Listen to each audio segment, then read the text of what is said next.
Hello students. Unit one में आपके नए विचारक हैं एडवर्ड सईद। सईद का काफ़ी काम है आपका ओरिएंटलिज्म को लेकर के, और वेस्टर्न थिंकर हैं, नए थिंकर हैं। यूजीसी नेट के सिलेबस में 2018 में इन्हें जोड़ा गया है। इंग्लिश लिटरेचर के मैन विचारक हैं, और इनको लेकर के आज की क्लास आपकी है। चलते हैं बेटा एडवर्ड सईद को।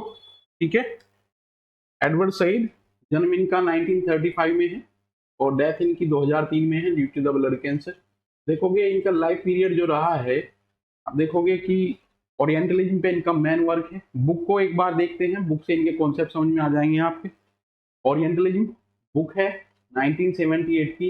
नेट जेआरएफ की परीक्षा में सबसे ज्यादा ये वर्क इनका इंपॉर्टेंट है, इस पे सबसे ज्यादा क्वेश्चन पूछे जाते हैं।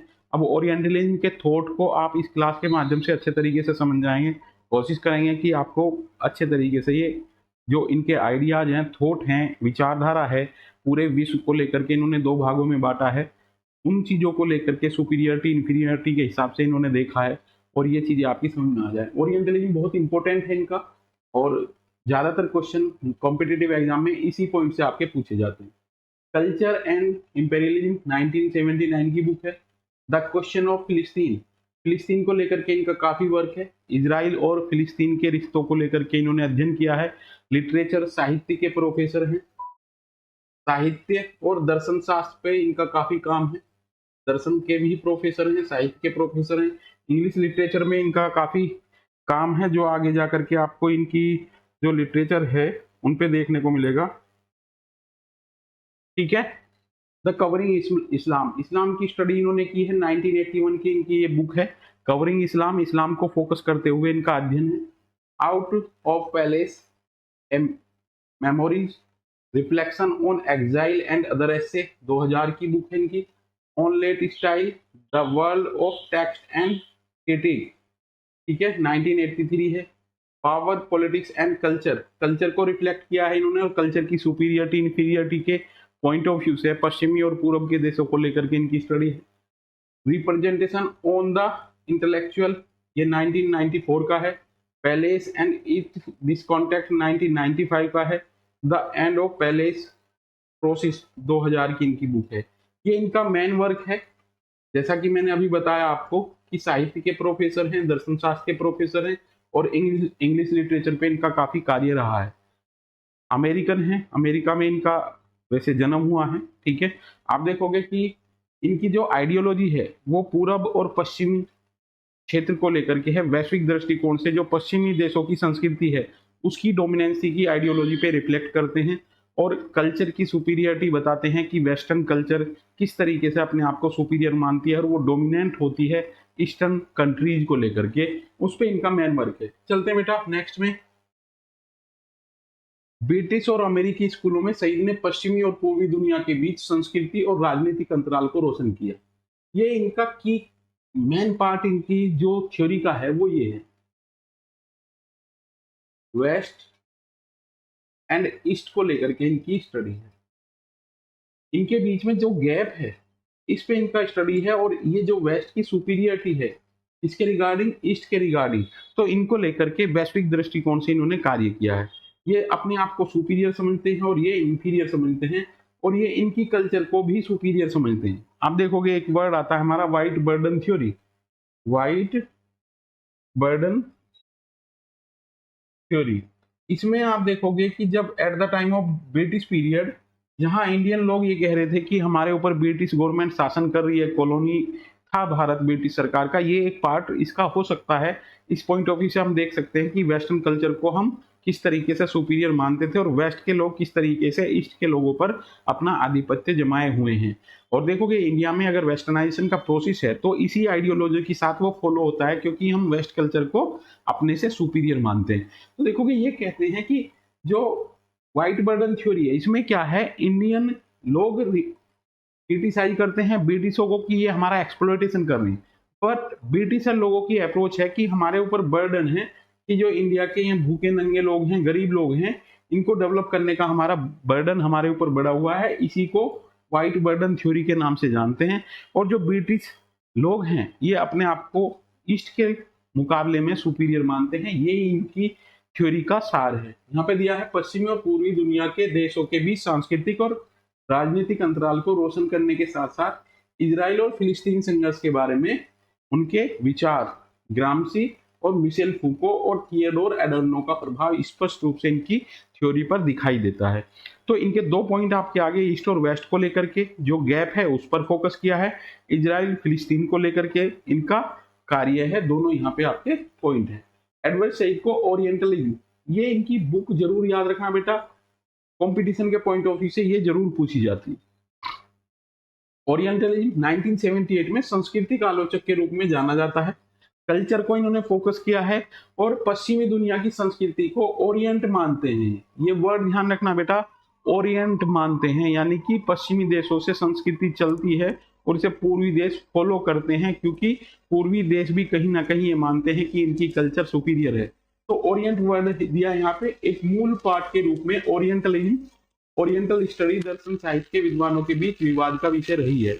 सब लोग इस थ्योरी को लेकर के एग्री नहीं करते हैं और कहीं ना कहीं इनकी थ्योरी की आलोचना और विचारकों के द्वारा की जाती है। तो ये इनकी थ्योरी का मेन एक केंद्रीय बिंदु आप कह सकते हैं सोशियोलॉजिकल पॉइंट ऑफ व्यू से। सईद ने अपनी पुस्तक ओरिएंटलिज्म में 2 पद विभाजित किए हैं। पद यूरोप में दुनिया को 2 हिस्सों में बांटा है, और occident and orient. Occident west के कंट्रीज हैं, पश्चिम के देश हैं, और ओरिएंट आपके पूर्व के देश हैं, जिनमें अरब देश और अरब सभ्य ऐसे इनकी कैरेक्टरिस्टिक्स है। और इन्होंने पूरे विश्व को इन 2 भागों में बांटा है, ऑक्सीडेंट एंड ओरिएंट। और ये इनको क्या कहते हैं, यहाँ से कल्चर इनकी कैसी है, सुपीरियर है, और ये अपने आप को सुपीरियर समझते हैं। और जो वेस्ट के, ईस्ट के लोग हैं, ईस्ट के देश हैं, इन पर ये कल्चर डोमिनेंट है और ये अपने आप को इनके मुकाबले में इंफीरियर समझते हैं और इनकी कल्चर को भी फॉलो करते हैं। ये आपका ओरिएंटलिज्म का एक मूल सार है, प्राच्यवाद हिंदी में बोला जाता है इसे। ठीक है बेटा, नेक्स्ट चलते हैं। ध्यान रखना, सईद के अकॉर्डिंग पूरा विश्व 2 पार्ट में इन्होंने बांटा है। इस पे आकर के चल करके कुछ लोग इनके क्रिटिसाइज भी करते हैं और ये कहते हैं कि मध्य पार्ट भी तो आपका हो सकता है। पूरे विश्व को हम 2 भागों में बांटते हैं, तो कहीं ना कहीं एक ऐसा पार्ट भी आएगा जहां पे आपके दोनों के कैरेक्टर्स मिलेंगे। ओरिएंटलिज्म में एक प्रकार का विमर्श है। विमर्श का मतलब है विचार, इंग्लिश में हम इसे डिस्कोर्स बोल सकते हैं। और डिस्कोर्स को आप आगे चल करके फूको के चैप्टर में आप बहुत अच्छे तरीके से पढ़ोगे, जो फूको को लेकर के आपकी नेक्स्ट कमिंग वीडियो हैं उनमें डिस्कोर्स के बारे में बताएंगे। डिस्कोर्स को वो किस तरीके से ज्ञान से जोड़ते हैं और व्यक्ति से जोड़ते हैं। नॉलेज पावर एंड व्यक्ति, knowledge power and individual, 3 angle ये बताते हैं। ठीक है, तो डिस्कोर्स का मतलब है यहाँ पे विचार। ठीक है, तो विचार से जोड़ते हैं, जो शक्ति की बात करता है, जो पश्चिमी देशों को एक आधिपत्य बनाने में मदद करता है। ये एक विचार है, आइडियाज है, थॉट है। ठीक है, और ये ओरिएंटलिज्म एक विचारधारा है जो शक्ति की बात करता है और पश्चिमी देशों को आधिपत्य बनाने में मदद करता है। विचारधारा है जिसको फॉलो करते हैं कौन, पूरब के लोग भी। पूरब के लोग भी ये मानते हैं कि ये हमारे से सुपीरियर हैं, और ये थॉट उनको आधिपत्य, डोमिनेंसी बनाने में हेल्प करता है। प्राच्यविद, ओरिएंटलिज्म वे लोग हैं जो पश्चिम की श्रेष्ठता को किसी न किसी रूप में पेश करने की वकालत करते हैं। जो ओरिएंटलिज्म के सपोर्टर हैं वो ये वकालत करते हैं कि पश्चिम के देश सुपीरियर हैं और उनके आधिपत्य को स्वीकार करने की बात करते हैं। ये साम्राज्यवादी सत्ता के शतरंज के हिस्से होते हैं। आप देखोगे कि वेस्ट और ईस्ट में जब बांटा गया है पूरे विश्व को, तो पश्चिमी देशों में सुपीरियरिटी है, पश्चिमी देशों में लीडरशिप है, पश्चिमी देशों की कल्चर सुपीरियर है। ये ज्यादातर ईस्टर्न कंट्रीज जो है ये कहीं ना कहीं इस चीज को फॉलो करते नजर आते हैं। नेक्स्ट चलते हैं बेटा, इसमें सईद ने प्राच्यवाद को भेद की विचारधारा के आधार पर समझने की कोशिश की है। प्राच्यवाद को भेद यहाँ पे 2 भागों में इन्होंने बांटा है। ओरिएंटलिज्म को वेस्ट की सुपीरियरिटी दिखाई है किस पे, ईस्ट पे। ठीक है, कहते हैं कि ऐसी विचारधारा जो पूरब पर अपने आधिपत्य को हर तरह से वैध ठहराने की कोशिश करती है, यही आपका ओरिएंटलिज्म का सार है। ओरिएंटल इसको चाहिए कि अपने परिप्रेक्ष्य में ओरिएंट को समझे और अध्ययन करे और लिखे। समाचार पत्रों में अरब देशों को हमेशा इस रूप से दिखाया जाता है। सईद मुस्लिम कंट्री की वकालत की बात करते हैं और कहते हैं कि अरब देशों को इस तरीके से रिप्रेजेंट किया गया है जैसे कि वो इंफीरियर हैं काफी। ठीक है, अरब देशों को हमेशा इस रूप से दिखाया गया है कि लोगों का कोई व्यक्तित्व नहीं है, कोई अनुभव नहीं है तथा अधिकांश चित्र सामूहिक हिंसा, क्रोध और दुख इत्यादि को प्रतिनिधित्व करते हैं। इन सभी छवियों के पीछे जिहाद का खतरा छुपा हुआ है। तो कहीं ना कहीं इस अरब देशों की इंफीरियरिटी को लेकर के, अरब देशों के जो शासक हैं उनकी कल्चर को लेकर के भी इनकी स्टडी थी और ये क्रिटिसाइज करते हैं उनकी कल्चर को, वो उन पे भी इनका काम है। ठीक है, पश्चिमी उपभोक्ता एक संख्यात्मक अल्पसंख्यक से संबंधित है। पश्चिमी उपभोक्ता एक संख्यात्मक अल्पसंख्यक से संबंधित है, फिर भी वह विश्व के अधिकांश संसाधनों का स्वामित्व और व्यय दोनों करने का हकदार रखता है। अब आप देखोगे पश्चिम और पूर्व के कंट्रीज की बात हुई है तो इन्होंने ये कहा है कि जो पश्चिमी व्यक्ति है वो स्वामित्व और संसाधनों का हकदार है, क्योंकि ओरिएंटल के विपरीत एक सच्चा इंसान है। एक श्वेत मध्यम वर्गीय पश्चिमी व्यक्ति का मानना है कि उसका मानवीय विशेष अधिकार है कि वह न केवल सफेद दुनिया, व्हाइट जो लोग हैं व्हाइट का प्रबंधन करता है बल्कि इसका मालिक भी है। इसलिए परिभाषा के अनुसार यह उतना मानवीय नहीं है जितना कि हम हैं। अमानवीय विचार का इससे बड़ा कोई शुद्ध उदाहरण नहीं हो सकता। ये जो व्हाइट लोग हैं उनकी अप्रोच को शो करता है और ये दिखाता है कि किस तरीके से उनकी विचारधारा ये है कि हमारा सभी संसाधनों पर ज्यादा अधिकार रखने का दायित्व है और हम कैपेबल हैं कि संसार के ज्यादातर संसाधन हम मोनेटाइज करें। इसमें एक उदाहरण आपका भारत का आ जाता है, जो कॉलोनियल सिस्टम था। ब्रिटेन ने अपना एक कॉलोनी बनाए हुए था। विश्व के संदर्भ में देखें तो अधिकांश देशों में उनका जो कॉलोनी थी, आप भारत आजाद हुआ 47 के बाद और इंडिपेंडेंट हुआ, उससे पहले अगर आप देखोगे तो ब्रिटिशों के द्वारा भारत की सरकार चलाई जा रही थी। और वेस्टर्नाइजेशन का जो मैंने प्रोसेस बताया, थॉट प्रोसेस, इंडियन लोग जो हैं, जो ब्लैक लोग हैं, इन वाइट लोगों को अपने से सुपीरियर मानते थे। इसीलिए इसी विचारधारा की एक्सेप्टेंस से काफी दिनों तक ब्रिटिश शासन हमारे यहाँ पे रहा है। ठीक है, चलते हैं बेटा नेक्स्ट में। एडवर्ड सईद कहते हैं कि पश्चिमी लोगों के बीच हम लोगों की आकृति बना दी जाती है जो कि समय समय के साथ हावी और संकीर्ण होती चली जाती है। एक्सेप्टेंस ब्लैक लोगों का भी है, अविकसित देशों के लोगों का भी है। कैसे? पश्चिमी देशों की सुपीरियरिटी को एक्सेप्ट करने का। सईद फिलिस्तीनी राष्ट्रीय परिषद के एक विवादास्पद सदस्य थे। इनके आइडियाज से सब लोग एग्री नहीं थे, कंट्रोवर्सी में थे ये, क्योंकि उन्हें सार्वजनिक रूप से इजराइल और अरब देशों की आलोचना की है। यहाँ पे ध्यान रखना बेटा, मुस्लिम शासकों की राजनीति और सांस्कृतिक नीतियों पर इन्होंने हमला बोला है और राष्ट्रहितों के खिलाफ उन्होंने काम किया है। इस चीज को लेकर के बताते हैं, इसलिए ये आलोचना इनकी ज्यादातर देखने को मिलती है। इनका काम जो है अरब कंट्री को लेकर के भी था और इन्होंने जो अपने चीजों में स्टडी किया है वो ओरिएंट और ऑक्सीडेंट को लेकर के भी किया है। पूर्व के देश और पश्चिमी के देशों को लेकर के विश्व के समुदाय को इन्होंने दो भागों में बांटा है और ये बताया है कि किस तरीके से ओरिएंटलिज्म आइडियोलॉजी जो है वो आधिपत्य को स्वीकार करती है। इजराइल में फिलिस्तीनी के लिए समान राजनीतिक और मानवाधिकार सुनिश्चित करने के लिए फिलिस्तीनी राज्य की स्थापना की वकालत की है और स्वदेश लौटने का अधिकार भी इसमें शामिल था। इजराइल और फिलिस्तीन के बीच जो कंट्रोवर्सी चली हुई थी उसमें इनका एक स्टडी है और उन चीजों को लेकर के इनके थॉट हैं और उस पर एक काफी काम इन्होंने किया है।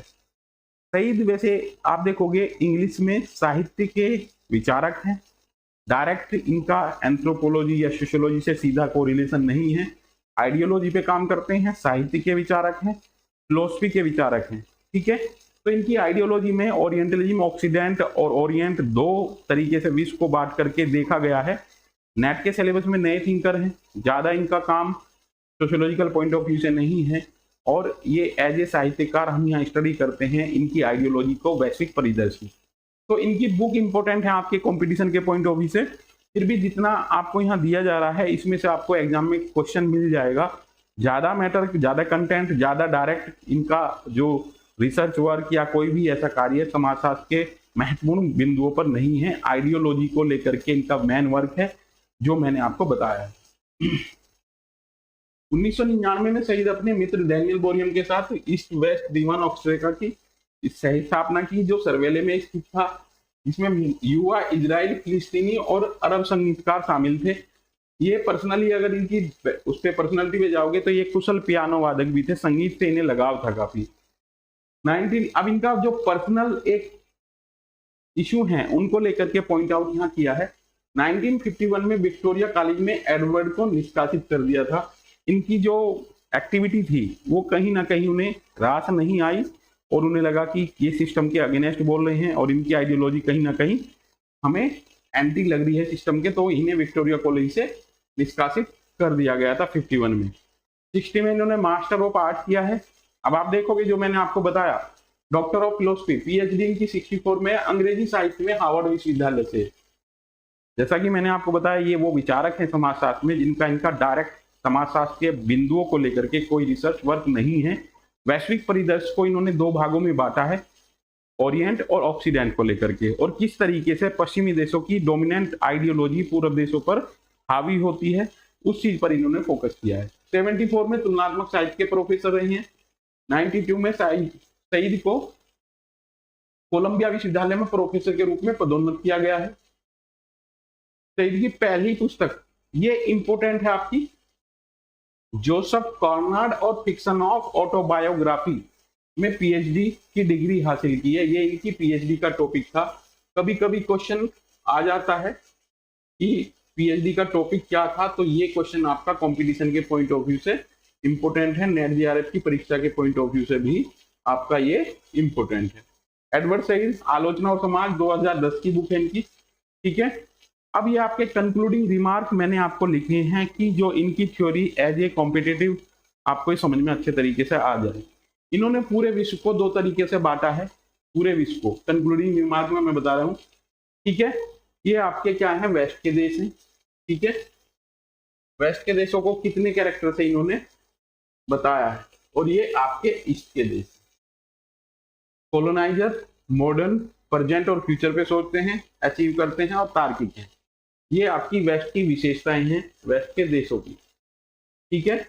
आपकी जो ईस्ट के देशों की विशेषताएं हैं वो कॉलोनियल थे, जैसे कि इसमें आप भारत का भी उदाहरण ले सकते हैं, ब्रिटिश कॉलोनी था भारत।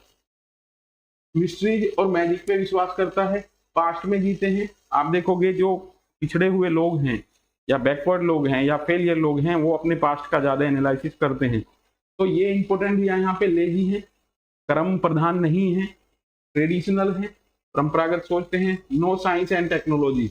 ये आपकी इसकी जो पॉइंट है इनको नोट किया है अकॉर्डिंग टू एडवर्ड सईद, ठीक है बेटा। नेक्स्ट चलते हैं इसमें, the relationship between Orient and oxidant, relationship of power and dominancy.